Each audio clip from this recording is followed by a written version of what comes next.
So now I invite Bhaskar to share a swag element today for 5 minutes. Yes, Bhaskar.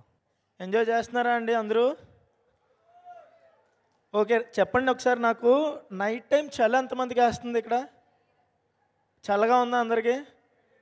లేదా వెచ్చగా ఉందా అందరికీ? మంచు, పొద్దున్న పూటలు మంచు ఎక్కువ ఉందా తక్కువ ఉందా? సో వింటర్ సీజన్లో జనరల్లీ మనం చలికి ఆపుకోవడం కోసం ఏమేమి వాడతామండి? జనరల్లీ స్వెటర్లు, దుప్పట్లు వాడుతూ ఉంటాం కదా. జనరలీ మనం స్వెటర్లు, దుప్పట్లు అనేసరికి మనకి ఏం గుర్తొస్తుంది? వెచ్చదనం కోసం వూలు. ఈరోజు మన టాపిక్ వూల్ అనమాట. మన చిన్ననాటితనంకి ఒకసారి వెళ్దాం. బాబా బ్లాక్ షీప్ అనే రైమ్ ఎంతమందికి తెలుసు ఇక్కడ? అందరూ almost. Baa baa black sheep have you any wool? Yes sir 2 bags full. స్కూల్లో అందరూ నేర్చుకున్నాం. ఇక్కడే నాకు తెలిసినంత వరకు అసలైన సమస్య మొదలైంది. ఏమంటే baa baa black sheep have you any wool అని అడుగుతాడంట యజమాని. గొర్రెపిల్లలు అంటాయంట ఎస్ సార్ అవునండి నా దగ్గర ఉన్నాయి, బోల్డ్ అంత ఊళ్ళు ఉంది నా దగ్గర, 2 బ్యాగులు నిండుగా ఉంది, ఒకటేమో మీకోసం ఇంకొకటేమో నా యజమాని కోసం అంటారంట. కానీ మనకి చిన్నప్పటి నుంచి ఇలాంటి రైమ్స్ ఎందుకండి నేర్పారు? ఒకసారి ఎవరన్నా ఆలోచించుకున్నాం ఇక్కడ? మనకు తెలియకుండానే మన సబ్కాన్షియస్ బ్రెయిన్ ఒక జంతువులు మన కోసమే పుట్టాయి అన్న ఒక లైన్ని నమ్మించేసేలాగా తయారైపోయాం మనం. జంతువులు మన కోసం పుట్టాయా అండి?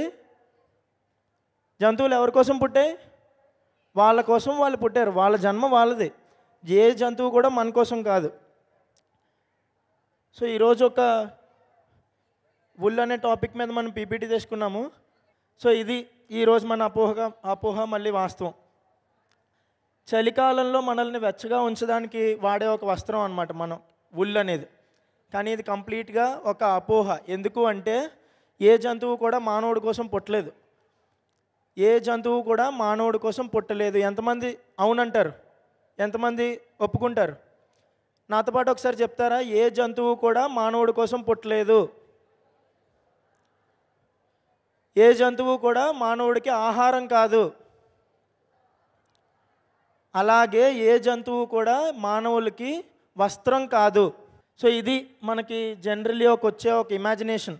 ఏమంటే జస్ట్ మనం వాటిని ఏమీ చంపకుండా కేవలం వాళ్ళ హెయిర్ తీసుకుంటున్నాం అంతే కదా, అందులో తప్పేంటి అని.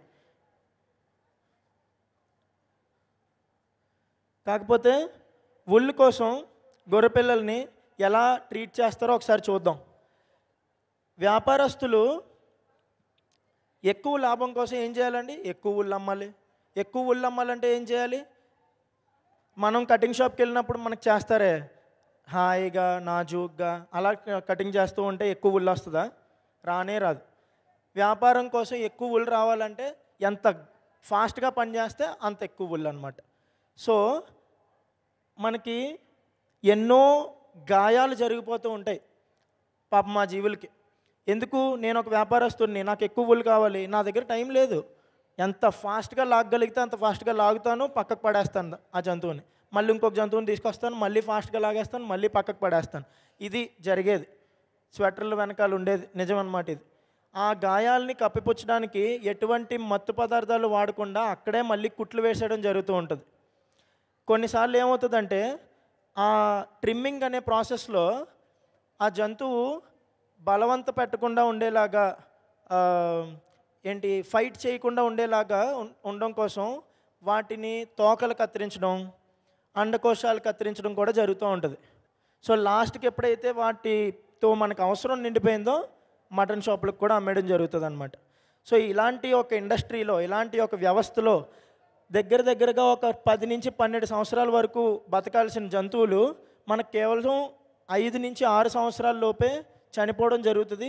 చనిపోవడం కూడా కాదు, చంపబడుతున్నాయి. దేనికోసం? వస్త్రాల కోసం, మనకి స్వెటర్ల కోసం. సో ఇప్పుడు మళ్ళీ మన అందరం ఎవరు?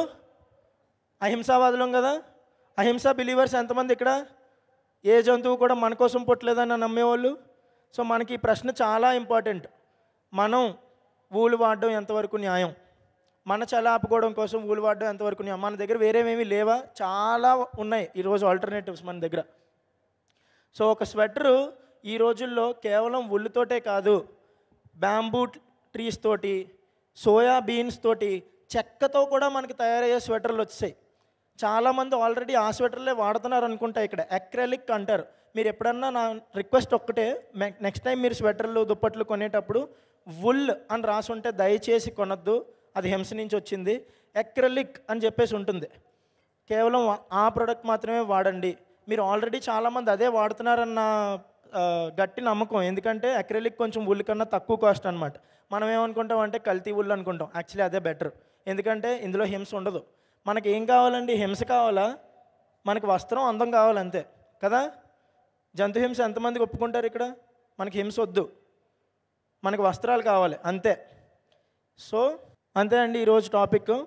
సో ఈరోజు ఈ టాపిక్ మీ ముందుకు స్వాగ్ ఇంకా పైమా కలిసి తీసుకొచ్చారు. ఇలాంటి టాపిక్స్ మనం రోజు మాట్లాడుకుంటూ ఉంటున్నాము. ఇంకా 98 స్టాల్లో దయచేసి అందరూ వచ్చి అహింస పాయింట్ ఆఫ్ వ్యూలో, మెడిటేషన్ పాయింట్ ఆఫ్ వ్యూలో మన దగ్గర ఇంకా చాలా పాంప్లెట్స్ ఉన్నాయి, ఫ్రీ కిట్స్ ఉన్నాయి. అవన్నీ కలెక్ట్ చేసుకోమని, రిజిస్ట్రేషన్స్ చేసుకోమని రిక్వెస్ట్ చేస్తూ థ్యాంక్ యూ సో మచ్ అండి. ఇప్పటి వరకు కూడా పైమా విభాగంలో అందరూ కూడా అద్భుతమైన పర్ఫార్మెన్స్ని అందించారు. సో పైమా గ్రూప్కి గట్టిగా మీ అందరి కరతాళ ధ్వనులు.